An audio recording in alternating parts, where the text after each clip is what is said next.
এসো হে বৈশাখ, এসো এসো। হাই রে বৈশাখ, এই বৈশাখে এত পরিমাণ ভিড় আর মানুষের যে কি অবস্থা হয়, মানে সবাই আমরা অপেক্ষায় থাকি কবে আসবে বাংলার নববর্ষ। তো সবাই আমরা এক একজন এক এক রকম রঙিন সাজে সাজিয়ে উঠি। হ্যালো ভিউয়ার্স, আসসালামু আলাইকুম। রমণীর রান্নাঘরে আপনাদের সকলকে স্বাগতম। আশা করি সকলেই ভালো আছেন। আজকে আমি একটি ব্লগ ভিডিও নিয়ে চলে এলাম আপনাদের মাঝে। দেখেই বুঝতে পেরেছেন এটা হলো নববর্ষের একটি ভিডিও ব্লগ। তো আশা করতেছি এই ভিডিওটি অবশ্যই ভালো লাগবে। এই পাশে এটা হলো নববর্ষ উপলক্ষে একটা ছোট করে আর কি মেলা বসেছে। তো এখানে আজকে এত পরিমাণ ভিড় হয়েছিল, এখন একটু কম, আমরা একটু আগে আসছি, কিন্তু যখন আমরা এই ভেতর থেকে বের হব তখন মনে হচ্ছে দমটা বের হয়ে যাচ্ছিল। বের হওয়ার রাস্তা নেই। প্রায় 20 মিনিটেরও বেশি দাঁড়িয়েছিলাম, মানে 20 মিনিট কমই হয়ে গেলে 1 ঘন্টার মতো মনে হয়ে যাবে। সিরিয়ালে দাঁড়িয়েছিলাম যে গেট দিয়ে কখন বের হব। তো এখানে নাচ গান অনুষ্ঠান করেন, যে অনেক সুন্দর সকালে অনুষ্ঠানও হয়েছিল। সেই সময়টা আসলে যাওয়া হয়নি, আমার বাসাতে কাজ ছিল একটু রান্নাবান্না, এসেই তো যাওয়া হয়নি। তারপরে ফের আমার হাজব্যান্ডের বার্থডে ছিল, তো তার জন্য মেয়ে মিলে ঘর সাজানো, কেক বানানো, এই সেই করতেই চলে গেছে। কোনো কিছু করতে চায়নি, কিন্তু মেয়ে করবে, তার বাবার বার্থডে, তো এইসব করতেই আর কি দিন চলে গেছে। তো বিকালে যখন মেয়েদের নিয়ে ভাবলাম যে একটু ঘুরে আসি, তো এমন একটা অবস্থা মনে হচ্ছে যে ঘর থেকে না বের হইলে মনে হয় ভালো হতো। তো এই পাশে খেলনা দোকান বসছে আর কি, অনেক কিছু দোকানপাটও বসছে। তো সবাই চাই যে ঘুরতে যাব। আমি যেমন নিজেরও মানে চাইছি যে ঘুরতে যাব বাচ্চা নিয়ে, ঠিক সবারই এরকম ঘুরতে যাওয়ার তো একটা ইয়ে থাকে, তাই না? তো এরকম সকল বাবা মাই কিন্তু বাচ্চাদের নিয়েও ঘুরতে গেছে। তো আজকের ভিডিওটা কেমন হবে অবশ্যই দেখে জানাবেন, আর নতুন যারা আছে অবশ্যই চ্যানেলটি সাবস্ক্রাইব করবেন। ভালো লাগলে ভিডিওটি শেয়ার করে দিবেন প্লিজ। আর আজকের ব্লগ ভিডিওটি কেমন হয়েছে অবশ্যই জানাতে কিন্তু ভুলবেন না। তো চলুন আজকের পুরো ভিডিওটি ঘুরে ঘুরে দেখা যাক। এই পাশে একটু ফাঁকা মনে হচ্ছিল, যে আমার মনে হয় দমটা নিতে পারতেছিলাম, যে এখন মনে হয় একটু রিল্যাক্সে থাকতে পারবো। এখানে 10 মিনিট রেস্ট করে নিয়েছি আগে, যে তারপরে ওদিকে যাব। তো আসলে বাণিজ্য মেলা শুরু হয়ে যাবে আর কয়েকদিনের মধ্যে, এই দিনাজপুর বাণিজ্য মেলা। তো এই ওই পাশে কাজ চলতেছিল, এই জন্য এই পাশটাতেই ছোট করে দিছিল, কিন্তু এখানেও এত পরিমাণ লোকজন, এত ভিড় ছিল যা বলার বাইরে। হ্যাঁ, তো এই পাশে ভিড়, বাচ্চাদের রাইডার আসছে, মানে ভালোই কম বেশি হয়েছিল। দেখতে থাকুন, আপনাদের আজকে ঘুরিয়ে ঘুরিয়ে দেখাবো। দিনাজপুর বড় মাঠে খুবই ঐতিহ্যবাহী একটা বড় মাঠ, যেখানে সবসময় সব থেকে বড় একটা মাঠ, ঈদগা মাঠ যেমন, এই পাশে কিন্তু আবার ফির মেলা বসানোর জন্য খুব বড় একটা মাঠ দিয়েছে। আর এটা কিন্তু এই পাশে এরিয়াটা ঘিরে নিয়েছে মেলা বসানোর জন্য। তো এটা 7 দিন ব্যাপী প্রায় থাকে, সবাই ঘোরাঘুরি করে আত্মীয় স্বজন নিয়ে, এই জন্য থাকে সবসময়। এবার কয়দিন থাকবে জানি না। তো দেখিয়ে বুঝতে পারতেছেন এই পাশে মানে বাচ্চারা খেলতেছে অনেক খেলনা রাইডার। তো আমি এর দিক দিয়ে ঘুরতে ঘুরতে যাচ্ছি, সামনে একটা স্মোকিং বিস্কিট আছে। তো আমার বাচ্চারা বলতেছিল যে খাবে, কিন্তু যে যেরকম দেখলাম যে ওটা না খাওয়াই ভালো, বাচ্চাদের ক্ষতি। মনে করেন সব বাচ্চারা খাচ্ছে, তো নাক দিয়ে মুখ দিয়ে ধোঁয়া বের হচ্ছে, তো বলতেছে খাবো, কিন্তু দেখে বুঝলাম যে এটা না খায় ভালো বাচ্চাদের জন্য। আর এই যে দেখতে পারতেছেন ধোঁয়া উঠতেছে, এরকমভাবে সবাই কিন্তু খাচ্ছেও, কিন্তু আসলে এটা প্রচুর কেমিক্যাল দিয়ে ভরা। এই জন্য আমি আমার বাচ্চাদেরকে খাওয়াইনি, আর যে আমি অন্য কিছু খাওয়াবো চলো। তো এই টেস্ট এখানে কিন্তু নৃত্য হয়েছিল, গান, মানে সব খুব সুন্দর বাচ্চাদের একটা ইয়ে হয়, প্রতিবারের মতনই এবারও হয়েছিল। তো দেখুন বাচ্চারা কিন্তু এই দেখুন কেমন ধোঁয়া উঠতেছে, দেখুন দুই পাশটাতে কেমন করে উঠতেছে ধোঁয়া, ওনারা তৈরি করে নিল আর কি। তো এখন কিন্তু এইভাবে খাচ্ছে, আসলে বড় ছোট সবাই মজা করে খাচ্ছে। তো আমরা কিন্তু যখন মানে শখ আহ্লাদ করে কিছু খাইতে যাই তখন কিন্তু আমরা ভাবি না শরীর স্বাস্থ্যের কথা, আগে খেয়ে নিই তারপরে কি হবে হবে। তো এদিকে ঘুরতে ঘুরতে চলে যাচ্ছি, দেখতে থাকুন।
ভিডিওটি দেখতে দেখতে যারা তত পর্যন্ত চলে আসছো অবশ্যই একটি লাইক কমেন্ট করে জানাবে আজকে ভিডিওটি কেমন হয়েছে। যারা নতুন আছে অবশ্যই চ্যানেলটি সাবস্ক্রাইব করে পাশে থাকবে। সবার আগে ভিডিও পেতে চাইলে বেল আইকনটি বাজিয়ে দিবেন।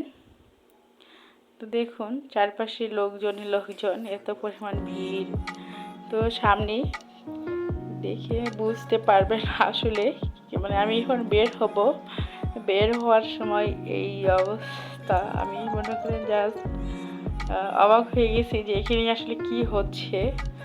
শেষে ক্যামেরাটা বন্ধ করে দিতে বাধ্য হয়েছিলাম, যে ভিডিও করব কি হুড়াহুড়ি পাড়াপাড়ি, মানে যাওয়ার মতো কোনো রকমের মানে যে একটা রাস্তা খুঁজে পাচ্ছিলাম না যে বের হব কোন দিক দিয়ে। আসলে মনে করেন যে এত একটাই হয়ে গেছিলো।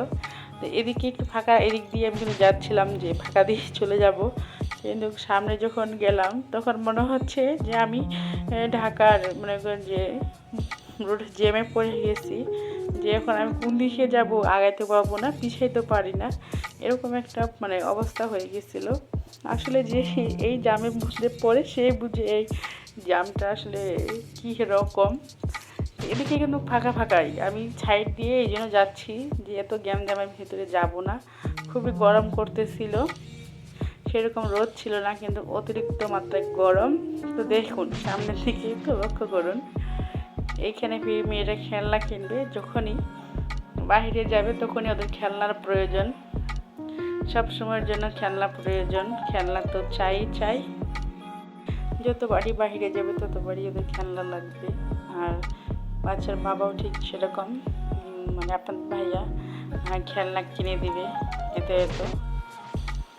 চলুন সামনে একটু আপনাদের মজা দেখাই, যে আসলে এই মজাটা কি মজা। আপনারা যারা এই মজাটা পেয়েছেন তারাই বুঝবেন যে এই মজার কি জ্বালা আর কি সুন্দর। চলুন সামনে কোথায় যাব, কোন দিকে যাব, চলুন খুঁজে খুঁজে যাই কোন দিকে যাওয়া যায়।